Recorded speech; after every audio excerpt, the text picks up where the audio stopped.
My name is Daisy, and I'm 29 years old. I manage a boutique hotel in Seattle, a job I've poured my heart into for years. It's not glamorous, but I've built a life of stability and independence through hard work. This journey hasn't been without its challenges, especially after I married Lucas, a charming entrepreneur who swept me off my feet 2 years ago. Lucas had a knack for making grand promises, envisioning a future filled with luxury, a big house, and endless opportunities for our growing family. Now, as I stand 8 months pregnant with our first child, I've never felt more vulnerable yet hopeful. I thought I had found a partner who shared my dreams. Our relationship wasn't perfect, but Lucas always had a way of reassuring me when doubts crept in. Over the last few months, he'd been unusually focused on a big project. He insisted it was for the benefit of our family and promised it would secure a better future for us and our baby. Last week, Lucas came to me with a plan, explaining that he needed a significant sum of money to finalize his project. He painted a picture of success so vivid that it was hard not to believe him. Holding my hand, he said, "Daisy, this is for us, for the baby. I just need you to trust me." Despite some hesitation, I decided to transfer my life savings, money I had painstakingly built over years of work, into his account. It was everything I had, but I told myself it was for the good of our family. Lucas's excitement seemed genuine, and I allowed myself to believe in the dream he promised. As the days passed, something didn't feel right. He became distant, often leaving for meetings and refusing to answer questions about his plans. My instincts told me something was wrong, but I couldn't yet pinpoint what it was. One evening, while organizing documents in the living room, I stumbled upon a receipt that didn't make sense. It wasn't for business supplies or anything related to his project. Instead, it was an advanced payment for a luxurious wedding venue. My heart sank as questions flooded my mind. My hands trembled as I stared at the receipt, unable to comprehend what I was seeing.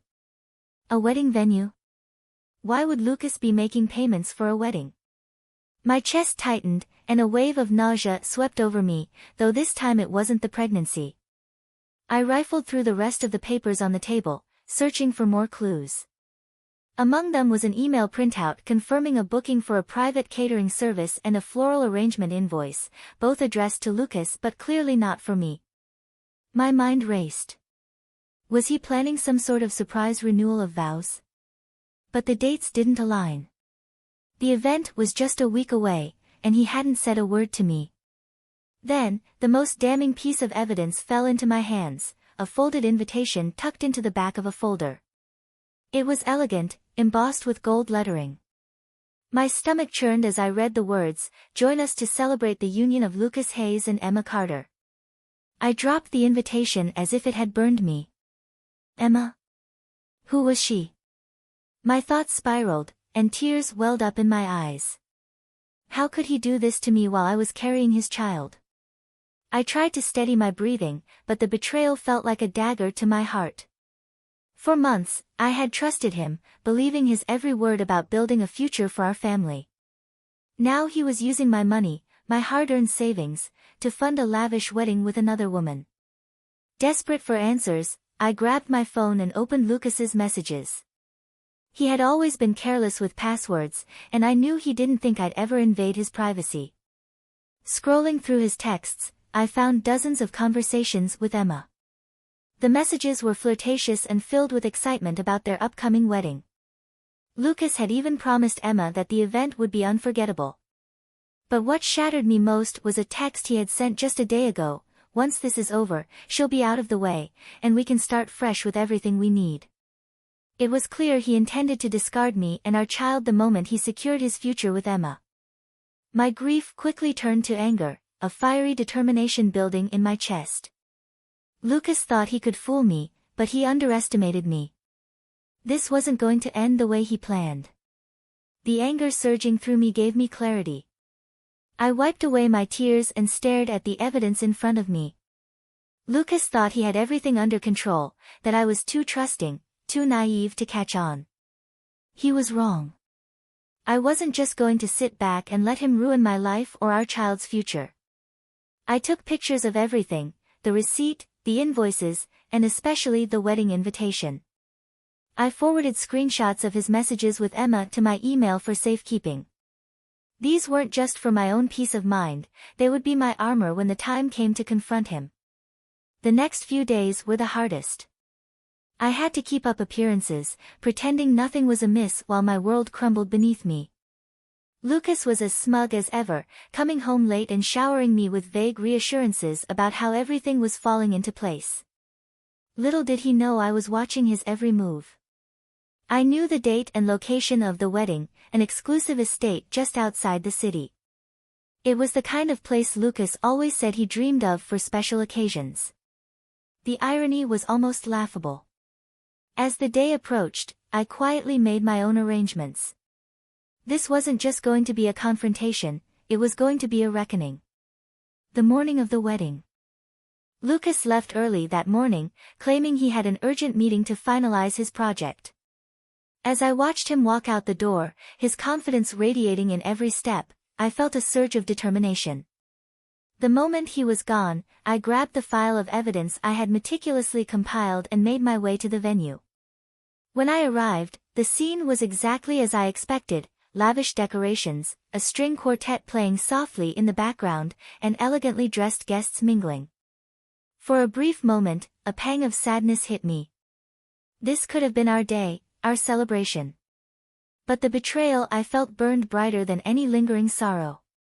I spotted Lucas at the altar, standing confidently in his tailored suit, smiling as guests arrived.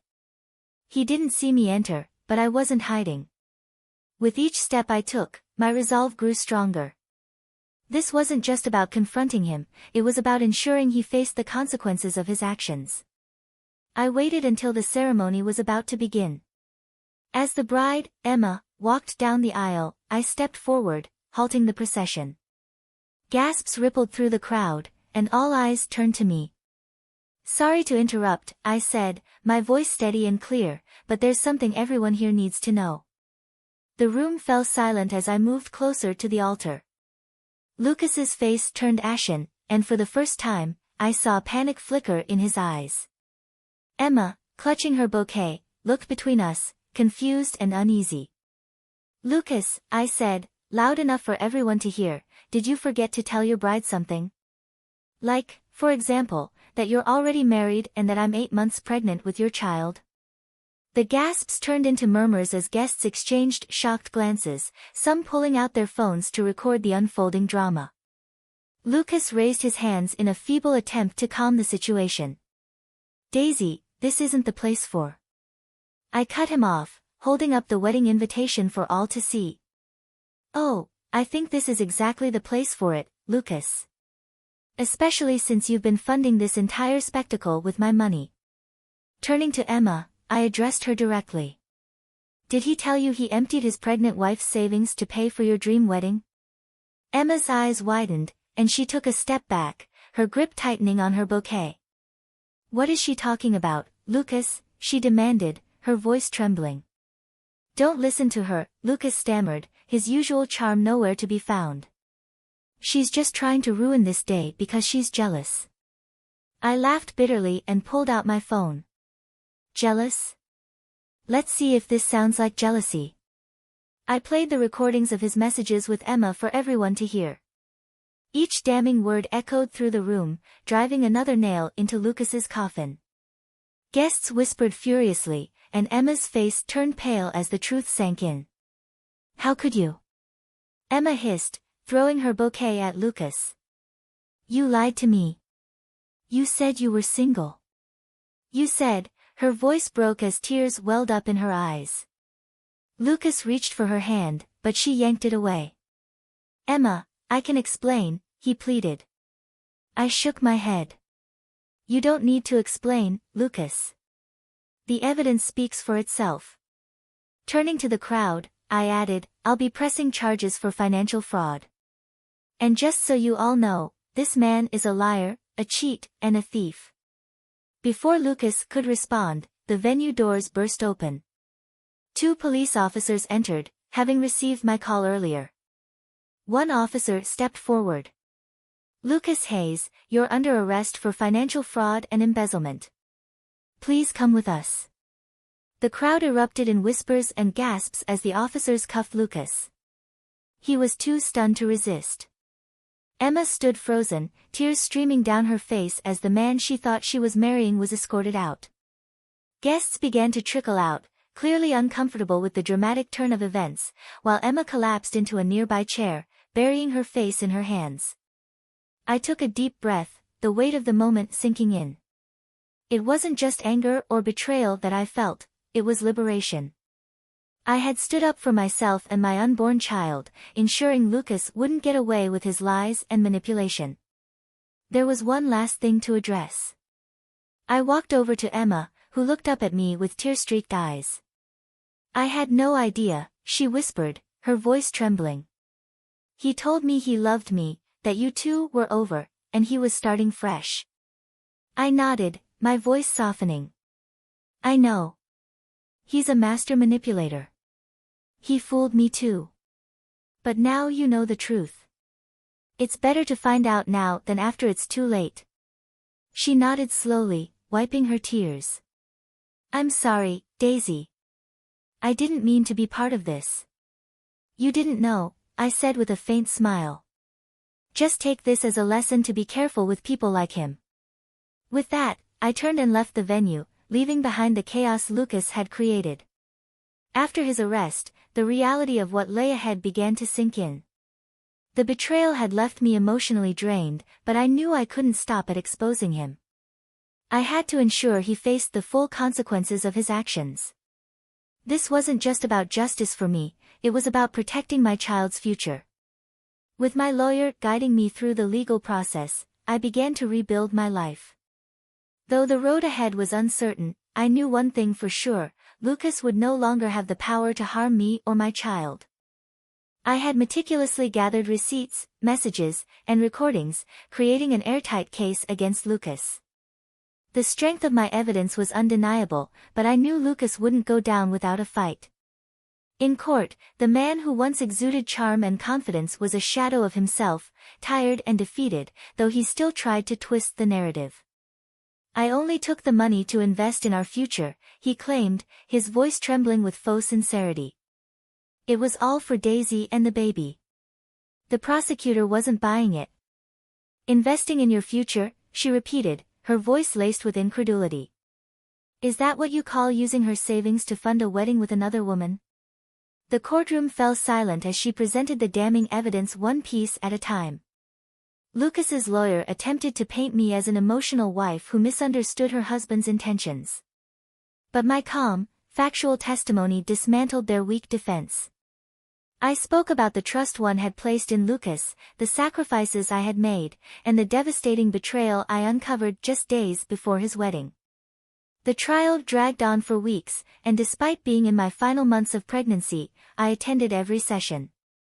It was exhausting, but I refused to back down. Watching Lucas squirm under the weight of his lies was bittersweet. He was someone I had once loved and trusted, yet now he was nothing more than a cautionary tale. When the judge delivered the verdict, a wave of relief washed over me. Lucas was found guilty of fraud and embezzlement. He was ordered to repay the $60,000 he had stolen and sentenced to 2 years in prison. The courtroom buzzed with murmurs as the verdict was announced, but I felt an overwhelming sense of closure. Justice had been served. As Lucas was led away in handcuffs, he cast one last bitter glance at me. It didn't matter anymore. He was no longer a part of my life, and I wouldn't waste another moment thinking about him. With the legal battle behind me, I could finally focus on myself and my unborn child. The past few months had been some of the most challenging of my life, but they revealed a strength I never knew I had. Rebuilding my life began with regaining financial independence. Although Lucas had been ordered to repay the money, I knew it would take time. In the meantime, I threw myself into managing my boutique hotel, a source of pride and stability. My supportive staff stepped up, taking on extra responsibilities so I could rest and prepare for the baby's arrival. At home, I created a sanctuary for my child. Designing the nursery became my passion project, and every detail, soft colors, cozy furnishings, and heartfelt touches, filled me with hope. This space represented a fresh start, a world of love and security for my baby girl, far removed from the chaos Lucas had tried to create. Emotionally, healing was a more complex journey. The betrayal left deep scars, and there were days when the weight of it all threatened to overwhelm me. Therapy became my lifeline, helping me process my grief and rebuild my trust in myself and others. I learned to let go of the life I thought I'd have and embrace the possibilities of a new beginning. When my daughter was born, a beautiful, healthy baby with her father's sharp cheekbones but none of his deceit, I felt an overwhelming sense of peace. Holding her for the first time, I knew everything I had endured had been worth it. She was my reason to keep moving forward. As the weeks turned into months, life began to settle into a new rhythm. I found joy in the little things, her first smile, the way the hotel flourished under my leadership, and quiet evenings reflecting on how far I'd come. The chaos Lucas had brought into my life became a distant memory, replaced by pride in the life I was creating. Lucas served his sentence in silence, and I didn't hear from him again. Emma had disappeared from the picture, and even my sister Amelia, who had briefly supported Lucas during the trial, made no attempt to reach out. I chose to let go of the pain they caused, focusing instead on my daughter and our future. Though the betrayal had once defined my life, it no longer held power over me. I was free to be the mother my daughter needed, free to build a life on my own terms, and free to embrace the strength I had found within myself. Thank you for joining me on this emotional journey of betrayal, resilience, and redemption. Stories like this remind us of the strength we carry, even in our darkest moments. If this story resonated with you, please share your thoughts in the comments below. Don't forget to like and subscribe for more heartfelt tales of drama, inspiration, and triumph. Until next time, take care and stay strong.